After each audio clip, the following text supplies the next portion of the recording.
Well, I mean, first of all, she agreed to McLean being released. No, he says, these are his exact words. If you do all this, then you'll be reunited with her. To me, that sounds like you're going to go to jail with her, or you're both going to be killed. And that's my hang up, that I don't feel Walker would do that, because I feel like Walker's super smart. She figured out the heat tape. I feel like I'm super smart and I didn't pick up on that. Well, that's because it's something I that hate like to tell you. Hello and welcome to Road Goes Ever On and On. Today, Sterling and I are talking about the hit post-apocalyptic TV show Silo Season 2, Episode 8, The Book of Quinn. So spoilers are ahead. And if you want to stay up to date with the videos that we're putting out, because Severance Season 2 is coming up next, just hit that like and subscribe button. And with that, Sterling, let's talk about Salvador Quinn. What do you think about it? Okay. So, I have a lot of questions versus necessarily like ideas and theories. First of all, everybody despises him, but then he's like the secret savior of the silo. But then also he's writing secret messages. And who is he writing the message to? Like, who is it for? What is the intent of that message? I think the message is for anybody in the silo. I think that he was put in a bad position, right? Like, there's all these rebellions that are happening every 20 years. And he comes up with this idea of like how to stop rebellions. And it works. And I think that, because the message he puts was, if you've made it this far, the game's already rigged. And if he's at the top, does he think that the game is rigged? I think he does. And if he's head of IT or mayor from right after the big rebellion 140 years ago, whether or not he staged that or not. Well, I think the rebellion happened while he was. Yes. Oh, okay, gotcha. Yes, because he potentially faked it, or one was brewing and he pinned a bunch of stuff on it that they didn't do. But then I'm wondering whether or not he turned at one point. So, because I don't know, I don't think the message is for everybody.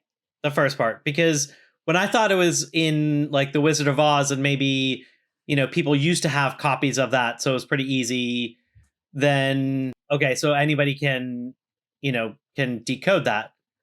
But it turns out that the cipher can only be decoded if you know that it's in page 99, which you'll only know if it's in page 99 if you have the one copy of the pact where he underlined on page 77 that you need to go to page 99 in a cryptic way.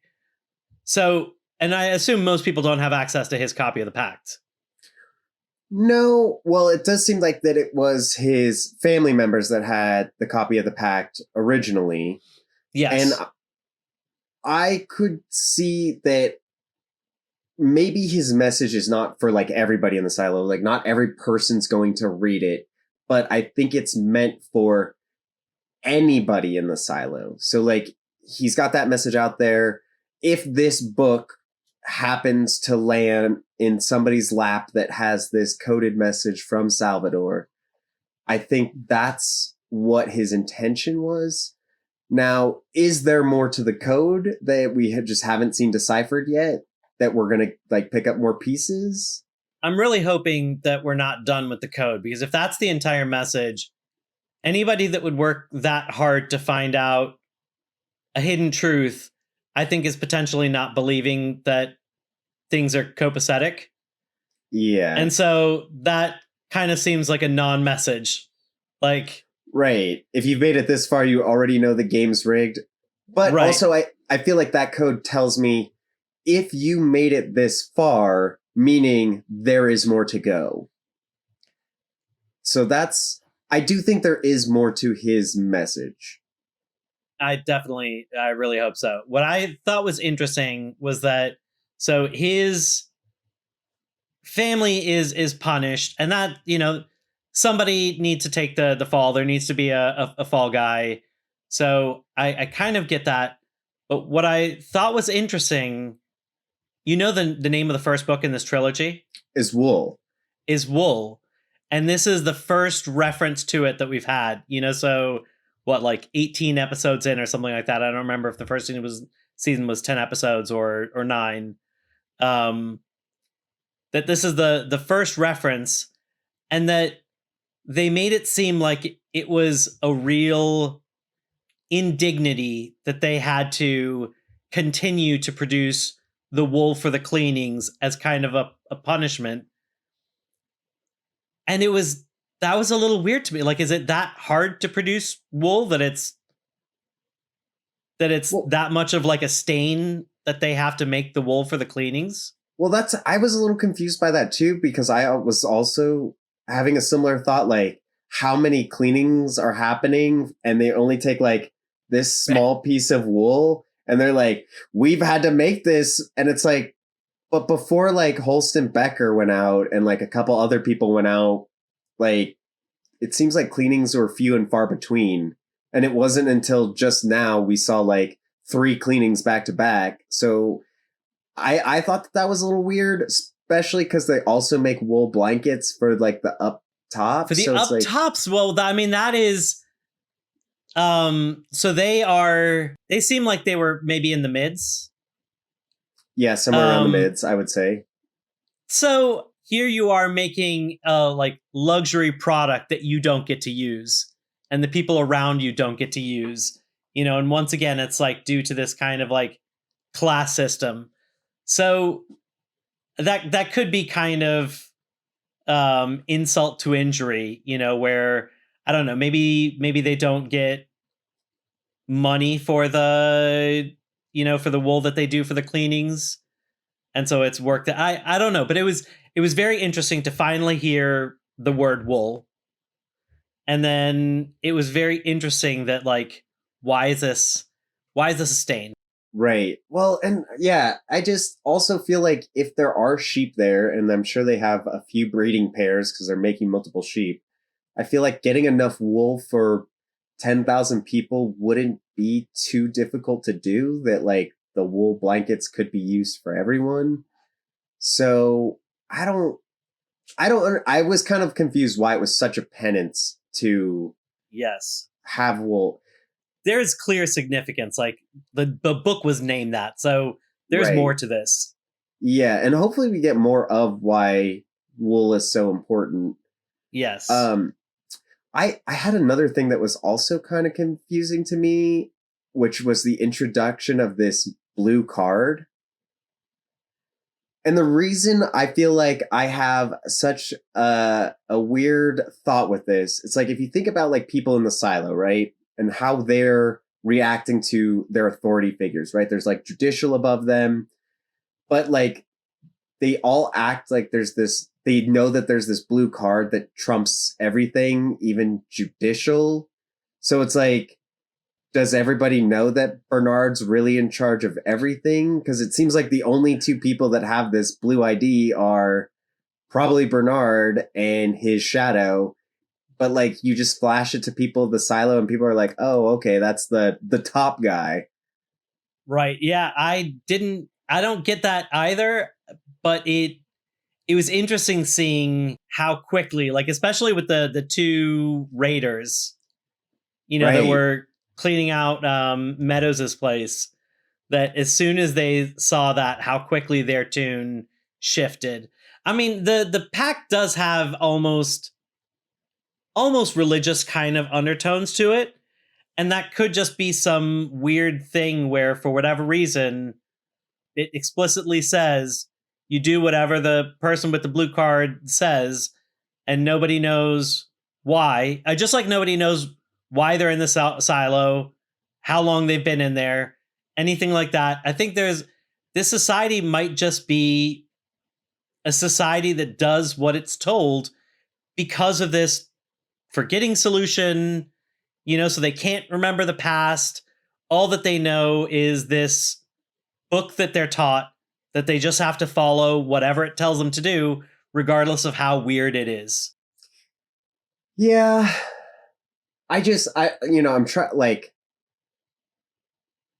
because I'm thinking of this like on the grand scale of things. Like people didn't think IT was the big controller, right? We think it's Judge Meadows. We think it's maybe the mayor. And like, it doesn't seem like they have blue ID cards. And now just some random person has a blue ID card. You know, they didn't even really inspect it. Like, how easy is it? To me, being a shadow of IT was like a very like, this is super secret. Nobody knows that this is happening. Nobody knows that there's secret TV rooms. And now it's just like, okay, well, we need Lucas Kyle to go do things, and he can just show this blue card. And now it's like, oh, everybody's like, oh, that guy's the guy that's in charge. So I think that was a really hard for me to grasp. What I'm saying is not that people know that he's in charge, but rather that the pact might just say that you have to listen to what that person says and do whatever they that person tells you to do, not that that person is in charge of the silo. And that might just be like some honor that is bestowed upon IT because of the importance of IT, that you don't question it. So it's not so much that he like has the power to run things. They may not. I still think they don't know that he is the secret power of the silo. Right. Instead, it's like it's a benefit of IT that's written into potentially, like head of IT has this weird benefit of you do what they say. That's fair. Because at first I was thinking does like the blue card like go to everybody in judicial? But then I would be like, well, what if one blue card goes against the blue card? Can you Uno reverse that card? Right. Like which blue card has more power? Like if Lucas has a blue card and Mayor Holland has a blue card, like who supersedes the other? Like, yeah, I wasn't too big a fan of the introduction of the blue card. Okay. It is interesting with all of the seeing, Lucas used that as a power move in order to try and get what he wanted. And it is interesting seeing the different power moves that are happening. So Lucas with the card, Sims, seeing him try to wield power from a powerless position. He tried it with Amundsen, and it just fell flat because what can he do to Amundsen? Like there's no threat anymore. He's got his gravitas, but unfortunately Amundsen knows like you have no power. There's nothing you can try and do. So it was interesting then seeing Sims take a second route of trying to undercut Lucas's trust in Bernard. Saying, hey, he's thrown out other people before like me. You're disposable. It might be nice to have a friend. And then I think one of the most interesting and insidious power moves was Bernard with Walker, and like how he was showing McLean, and giving that threat of like, she'll wish she was dead. Yeah. I also don't think I love how Walker's character is being portrayed this season. Yeah. I don't know if I mentioned that before, but I don't think you have. I just feel like I feel like the Walker from season 1 and the Walker from season 2 are such different characters. And it doesn't seem to me like we earned season 2 Walker. Like we haven't done enough to get that. Like, we did the whole McLean thing at the end of the last season with Supply. Like we see her for a second, they go up the silo, charged with it, whatever. But I don't know. To me, it seems like the down deep is so solid. Like we had that conversation with Maeve, and, they gave Maeve crap for being this person that tried to poison them. And they were like, but we're going to hold you, we'll take you back because we're down deep. This is what we do. And Walker has always felt like the leader of that. And like, I couldn't imagine Walker giving up all of her people in the down deep for McLean. Like, to me, Walker seems like she would know. Like, she'd be like, I love McLean. I love her so much, but I can't sacrifice everybody down here for this person. That just seems out of character to me. Here are my thoughts on it. Okay, so season 1, Walker was somebody whose life was filled with regret. So much so that she couldn't leave her place for like 25 years. And I think that was over whatever happened with her and McLean. And she finally has this inflection point, where she rallies around Juliette and actually leaves her place so that she won't have regrets about Juliette dying. And that was what started the ball rolling of not wanting to live with regret. And then here's where I think that she didn't initially betray the Down Deep, was when she first tried to save McLean by agreeing to Bernard. I don't think that she realized that it would lead to people from the Down Deep being locked up and possibly dying. I don't think she realized the consequences. I mean, not. Well, I mean, first of all, she agreed to McLean being released, No, she agrees to. He says these are his exact words, and I feel like this should have been also another. I should have known not to accept this. He said, "Do everything you will." He's like, "I'll keep her alive," and he says, "If you do all this, then you'll be reunited with her." So that was the second time. First, he made it seem like she was going to get McLean, and then after he like shuts the thing, she very clearly was like, "You're going against the deal," and he's like, "Here's the deal." I said you could see her alive, and if you do everything I say, you'll be reunited with her. That to me sounded like a new deal. Like he reneged the old one, and he's holding all the power. Right. It's not like she can break McLean out herself. So I think when she agreed to it, I think she agreed initially. It was like, I get McLean, and whatever he does is going to stop the Down Deep from doing something dumb, versus like he's going to capture a bunch of the Down Deep, and those people are going to suffer and possibly die. So I don't think she knew that second part. And I don't think she knew that he was going to keep McLean.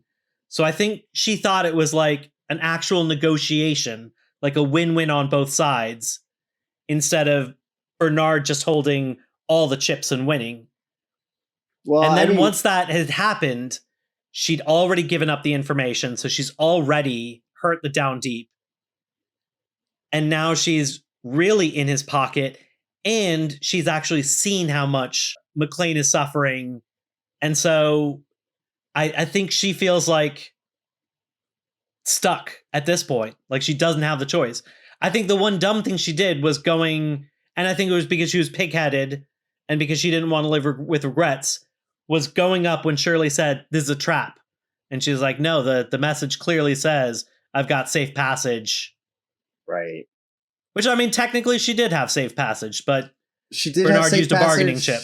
Yeah, I don't know. I feel like I think Walker would have been smarter about making a deal with Bernard. Like she already knew that Bernard is part of this conspiracy. Like he was there when Knox and Shirley were framed for murder. So like he already seems untrustworthy. And I do understand a bit of like, maybe Walker does not want to see the silo break out in a full rebellion, open the airlock. So potentially like she may think that she's doing a benefit to the silo as a whole. But I don't know. Just I feel like the tightness of the Down Deep, it's hard for me to do that. Plus, at the point when he says, "And you'll be reunited with her," to me that sounds like you're going to go to jail with her, or you're both going to be killed because I can't trust you guys anymore.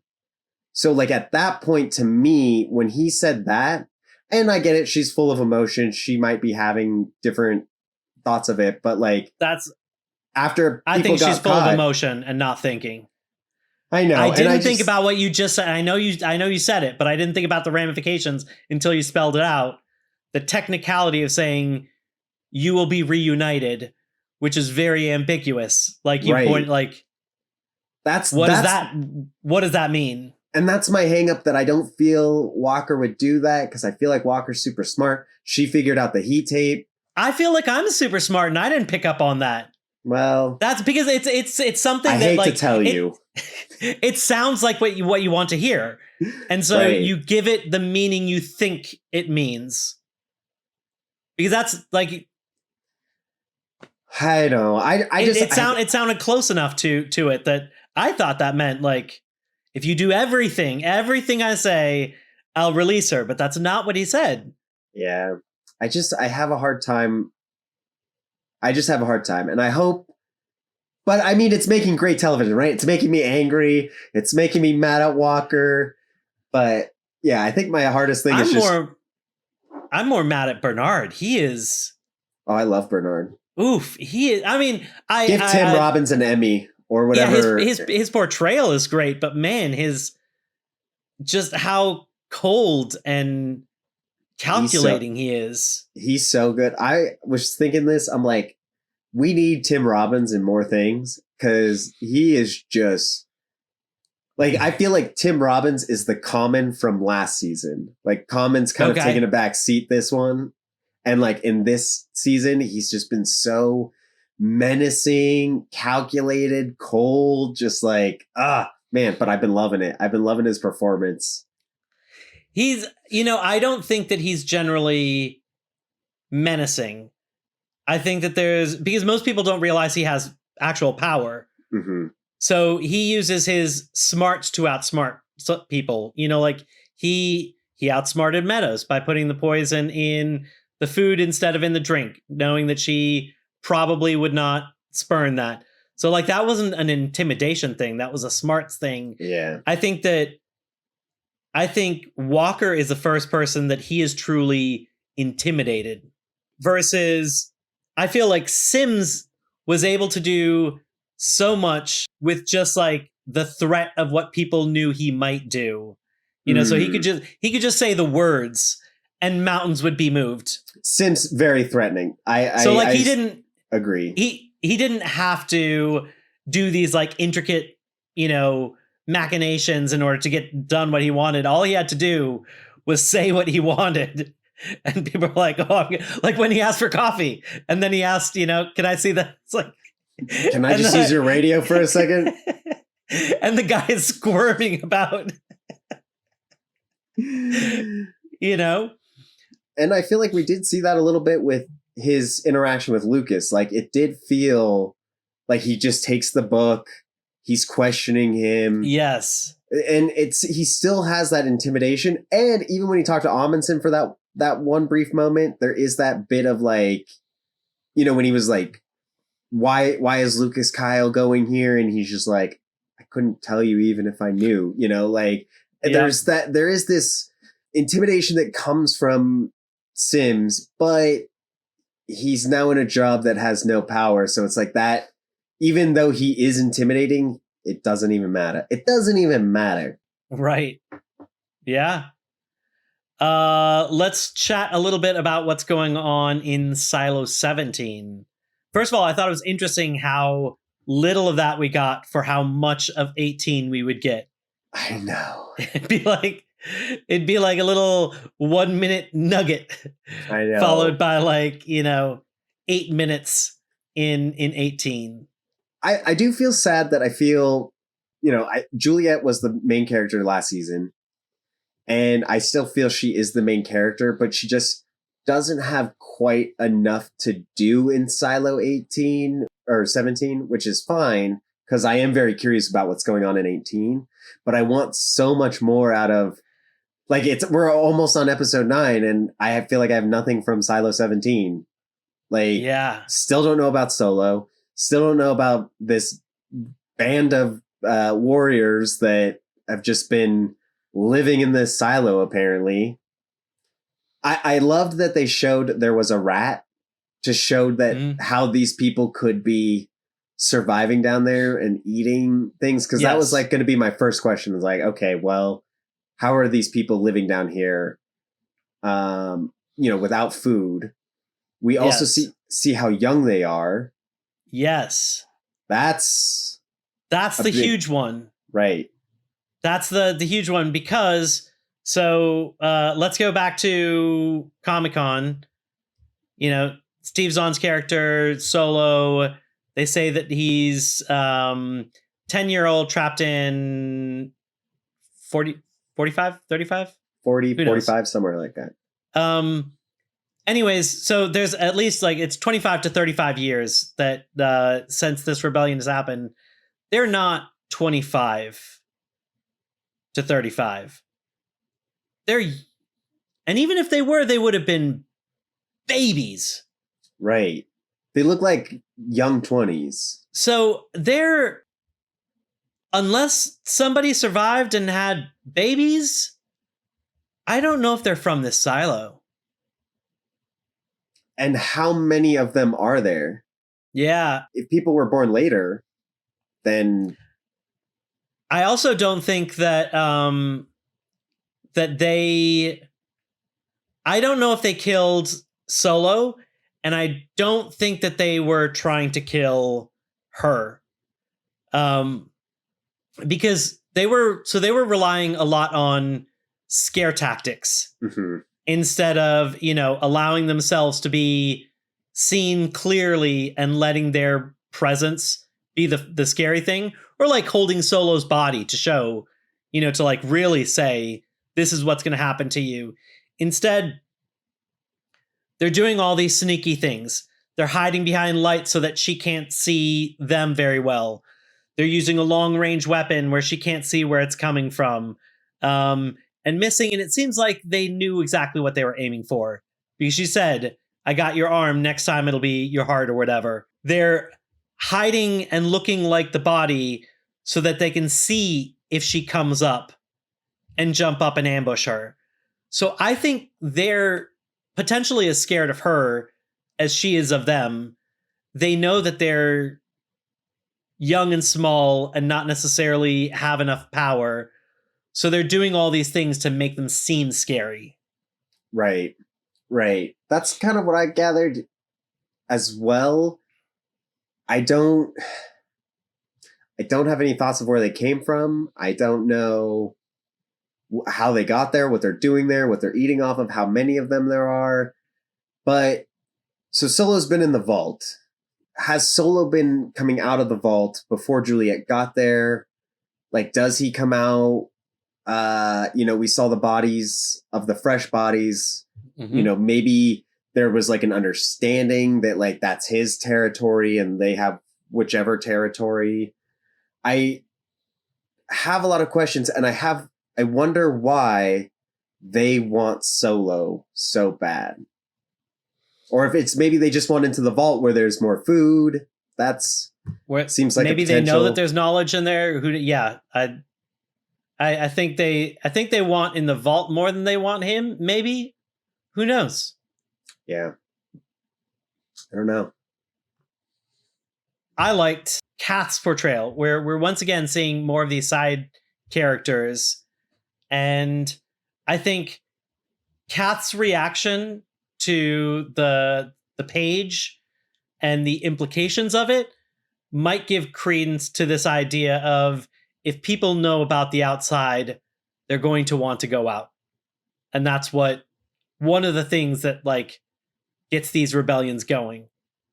Because, man, her emotional reaction, she seemed more pissed that there was something that beautiful that she didn't know about than the idea that he was withholding information. And it didn't matter that the information was dangerous. She just wanted to know that truth. Yeah. I mean, I did have a little bit of I thought it was odd that she got so frustrated with him, because he is the sheriff, right? He's not supposed to have relics. It's not a good look. He doesn't want her get her involved or implicated. He's in an investigation. if he's telling people, even his partner, things that he's finding and discovering, puts her in jeopardy, could potentially jeopardize the case or the investigation. So I was a little surprised that she got so angry. But also, Patrick Kennedy, what are you doing? He told you tell no one. What are you doing? He knew exactly what he was doing. I know he did. I think this potentially points towards, this is similar to like the syndrome, where this situation that they're in is unnatural, and even though nobody here has lived long enough to know what the world out there is like, somehow innately they know that what they're going through is wrong. And so I think it potentially, goes towards this idea of people crave that truth. That's why everybody cleans, is when they see the fake truth, that it's gorgeous out there. It doesn't matter that they promised up and down. They swore up and down, I will never clean. Right. They all do it because that is such a profound truth that I think feels right. Like that's what's been missing my entire life. My parents' life, their parents' life. Right. And I have to know this truth. I have to show this truth. Where it's just like, this is the most beautiful thing. And it's so realistic looking. Right. And so I'm saying that's why Kath wanted so desperately to know if it was true, was because it was finally that puzzle piece of like, why has my life always felt wrong? Mm-hmm. And then it's like, well, if this piece of information is true, that's why, because that's how life is supposed to be. Yeah. I liked, it seems like, we see Paul Billings and his relationship with his wife and how he's keeping the secret, and Camille with Sims keeping secrets from him. Bernard was keeping secrets from Meadows. There's all these different, like, I feel like it's so hard to trust anyone in the silo, like, let alone your own partner, because everybody has these motivations to either get power, find out the truth, yada, yada, yada. And they have to keep it so close because there's a danger to just even letting your spouse know. Right. And I think that is something that naturally emerges from this world where that is based off of lies and withholding information and secret power structures. It leads to distrust. It leads to people feeling like they have to withhold information to protect others, or because to protect themselves, or, so I think it just like naturally creates this system where a large number of people are holding information from other people for one reason or another. Yeah. But I also do feel like we did get a really good glimpse of like Bernard's conviction of why he believes in this so much. And it makes, sense with everything that happened with Salvador. Like, if rebellions are happening every 20 years, like, this one guy came up with this one solution and we've had 140 years of peace. That's like I would idolize that too. And I would do everything in my power. Like, now I feel like Bernard's motivations are so much clearer. And that potentially explains the prescience of the Pact and the Order, that it was able to, like, or the Order, that it was able to say what's going to happen, at the start of every rebellion, and how do you deal with them? It's because they were dealing with one every 20 years, theoretically, across 50 silos. Right. So that's a lot of data. And if that data is somehow shared, then boom, you've got this brilliant, and then somebody puts together the system, and then potentially each silo figures out a way to blame a rebellion or create a rebellion to then put this new system into place. Mm-hmm. Yeah, no, I it's cool that we're getting more of the information of what was happening in the before times. So, and that might explain why 17 and 18 have similarities but differences, because they were created a long time ago in one cookie cutter setup. mm-hmm. And then maybe Salvador Quinn in this silo figures it out. Maybe he shares the information with the rest of the silos. And then all of them have to figure out how to organically set that up into their own silo. And so in Salvador Quinn's case, it's whatever this rebellion is. And once it's quelled, all information is lost, and they now celebrate Freedom Day. In this other silo, you know, they figured out a different organic way to put the system into place, and now they celebrate Founders Day. Yeah, I definitely agree. Maybe I'm definitely I'm definitely making some leaps. Like, we don't know if they share information, and we don't know if they all instituted what Quinn did, but we did see, like, it does seem like, so, like, they weren't allowed to read books in 17, so it seems like they've got a similar situation. So I'm like, I am making leaps. Gotcha. No, I mean, I do see that, and it is also odd that I feel like when Judge Meadows went on her journey of, like, discovery, it sounds like that was about the time of when 17's rebellion was happening. I don't know if they're correlated.